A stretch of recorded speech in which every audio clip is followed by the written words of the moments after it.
দিনাজপুর জেলাকে বলা হয় বাংলাদেশের উত্তর পশ্চিমাঞ্চলের খাদ্য ভাণ্ডার। চিরা, লিচু এবং সুগন্ধি চাল, কাটারি ভোগের জন্য দিনাজপুর সারা দেশ জুড়ে বিখ্যাত। কৃষি অঞ্চল হিসেবে পরিচিত দিনাজপুর বর্তমানে প্রাকৃতিক সম্পদের জীবন্ত ভাণ্ডার।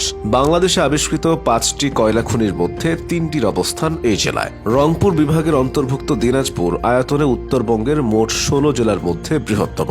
এই জেলার মোট আয়তন 3444 বর্গ কিলোমিটার। আয়তনের মতো ইতিহাস আর ঐতিহ্যেও দিনাজপুর বেশ সমৃদ্ধ। কালের সাক্ষী হয়ে এখানে দাঁড়িয়ে আছে বহু প্রত্নতাত্ত্বিক নিদর্শন।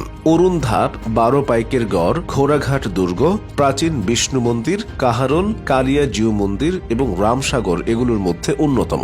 দিনাজপুরে জন্ম হয়েছে বহু দেশ বরেণ্য ব্যক্তিবর্গের, যারা নিজেদের কাজের মাধ্যমে জাতির কল্যাণে অবদান রেখেছেন। বাংলাদেশের প্রথম মহিলা প্রধানমন্ত্রী খালেদা জিয়া, অবিভক্ত ব্রিটিশ ভারতের কৃষক নেতা হাজী মোহাম্মদ দানেশ, নির্মাতা ও অভিনেতা সুভাষ দত্ত ও ক্রিকেটার লিটন কুমার দাসের জন্মস্থান দিনাজপুর।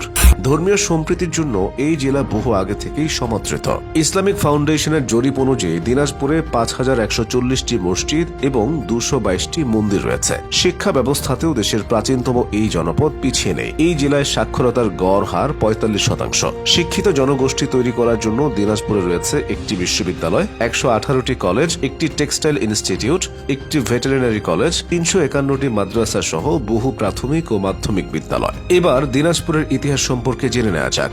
প্রাচীন যুগে দিনাজপুর পুন্ড্রবর্ধনের অংশ ছিল। তখন লখনৌতির রাজধানী দেবকোটের অবস্থান ছিল দিনাজপুর সদরের 11 মাইল দক্ষিণে। ভারতবর্ষে ব্রিটিশ শাসনের সূচনার পর 1765 সালে দেওয়ানি গ্রহণের ফলে এই অঞ্চল ব্রিটিশ ইস্ট ইন্ডিয়া কোম্পানির আওতাধীন হয়। 1772 সালে দিনাজপুরে একজন ইংরেজ কালেক্টর নিয়োগ করা হয়। এরপর 1786 সালে এখানে ইংরেজ শাসকদের দ্য ব্রিটিশ অ্যাডমিনিস্ট্রেটিভ কন্ট্রোল গঠিত হয়।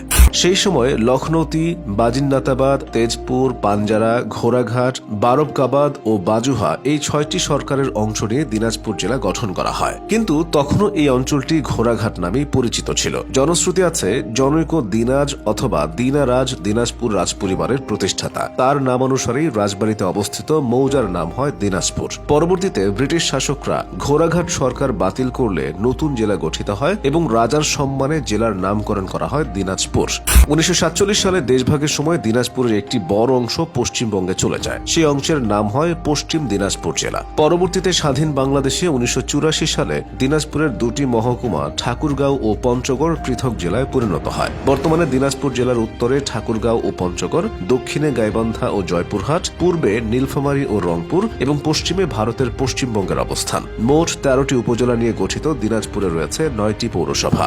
এছাড়াও 103টি ইউনিয়ন এবং 2142টি গ্রাম রয়েছে এই জেলায়। দিনাজপুরের অর্থনীতির মূল চালিকা শক্তি হল কৃষি। এখানকার মোট জনগোষ্ঠীর আয়ের 63% আসে কৃষি খাত থেকে। এই অঞ্চলের মাটি লিচু উৎপাদনের জন্য উপযোগী। লিচু ছাড়াও এই জেলা ধান উৎপাদনের জন্য বিখ্যাত। দিনাজপুরের কাটারি ভোগ ও কালিজিরা ধান দেশ বিদেশে সমাদৃত। এছাড়াও গম, ভুট্টা, আলু, বেগুন ও টমেটোর মতো শস্যের ব্যাপক উৎপাদন হয় এখানে। কৃষির পাশাপাশি দিনাজপুর প্রাকৃতিক সম্পদের জন্য গুরুত্বপূর্ণ। বড়পুকুরিয়া, ফুলবাড়ি ও দিঘিপাড়া এই 3টি বৃহৎ কয়লা খনির অবস্থান দেশের প্রাচীনতম এই জেলাতেই।